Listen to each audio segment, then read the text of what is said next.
Pratik likes to understand as much as he can about his surroundings, the world, and all the mysteries associated with it. Scientists have always fascinated him about how certain even the facts can be. He always loves being a part of insightful conversations and debates.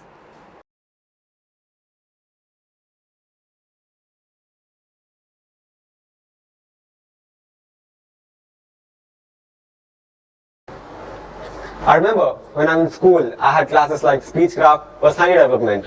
So in these classes, we were taught how to think, how to behave well, good manners, soft skills, advanced grammar. So basically how to behave like a good person, and if not behave like a good person, at least act like one. So in one of these classes, our teacher walked in and said, "Students, imagine you had no logical restrictions whatsoever. Imagine you had all the powers in the world you wanted to. Imagine you had all the wisdom you wanted to ever gain. What machine would you build?" Now, since the possibilities are endless, I could have made anything. So I wanted to be responsible and wise about it.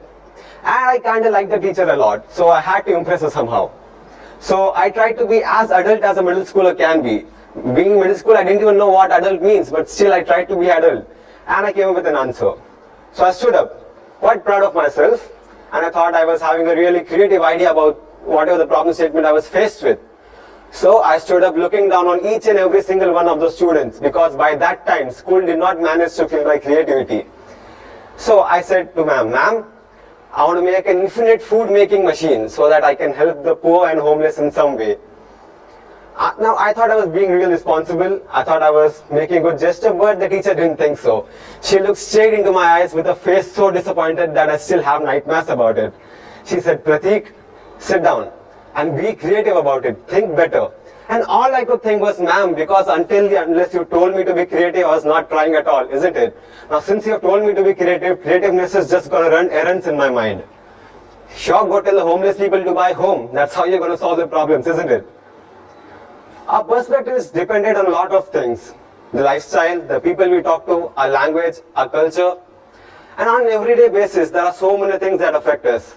The books we read, the movies we watch, the songs we listen to. And right now, the internet is so pretty, it's so beautiful, it is so amazing that we don't have to pay for literally anything. You want to watch a movie, but you don't want to pay for it. You can pirate it. Please don't pirate the movies, but yeah, you have an option of pirating the movies.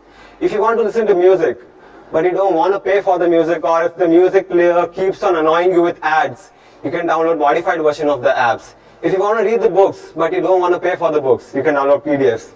So right now, we have so many influences, opinions, and thoughts around us without the need to have paying for that.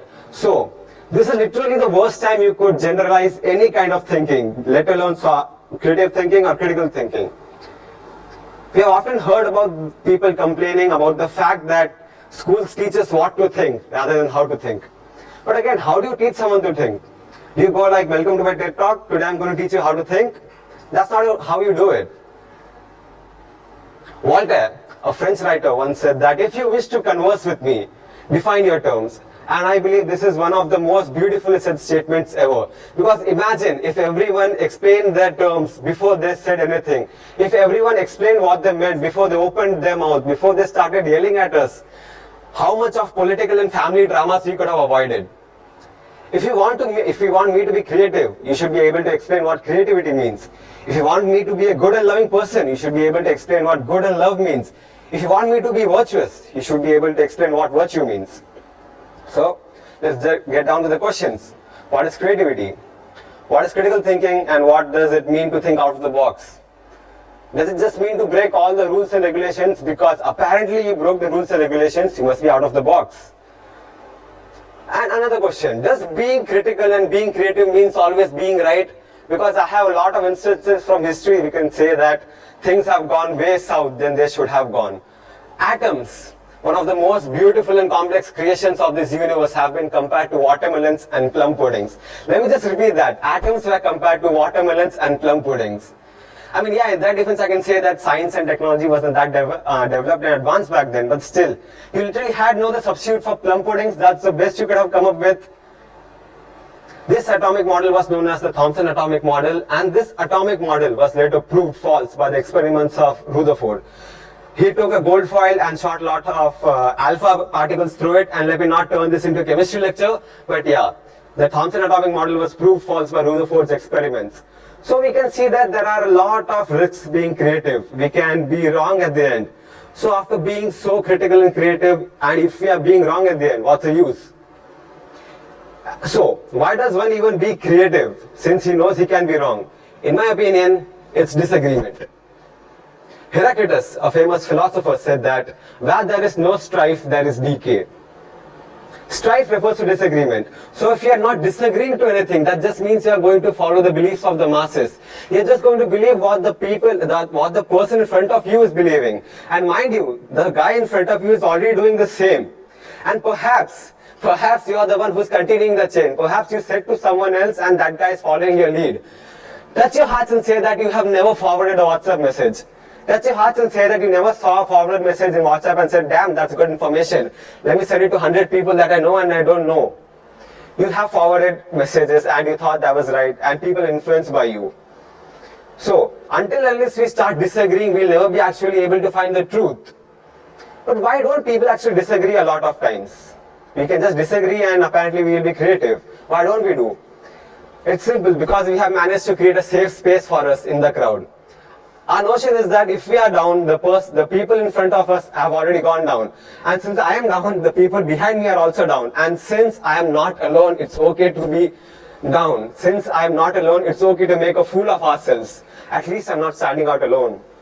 That's the thing we fear the most, standing out alone. That's a nightmare. We never want to stand out alone. It's okay for people to make fun of us, unless and until we are in a crowd.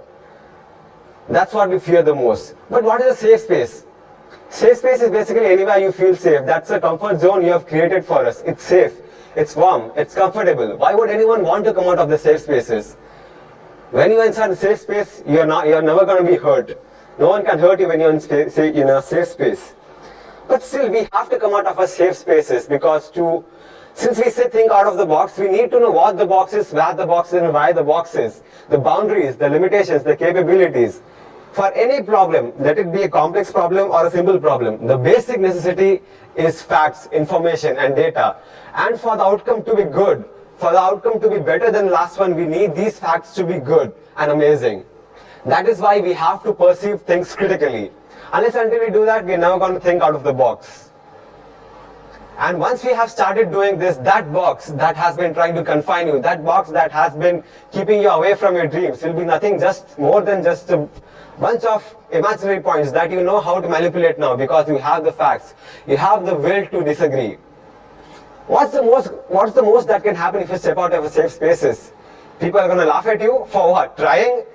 That guy who's criticizing you, that guy who's laughing at you has no idea about the problem statement. He does not know you. He has no idea about the things you're facing. He has no idea about what an atom is.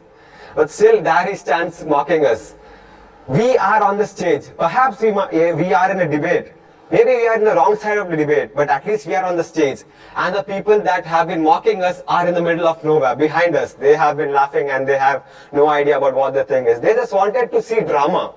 That's why they are here. But we are the one who took the risk. We are the one who have the will to go against the mass beliefs. We are the one who have taken the action, because we know just talking and discussing and having ideas is never going to make any difference.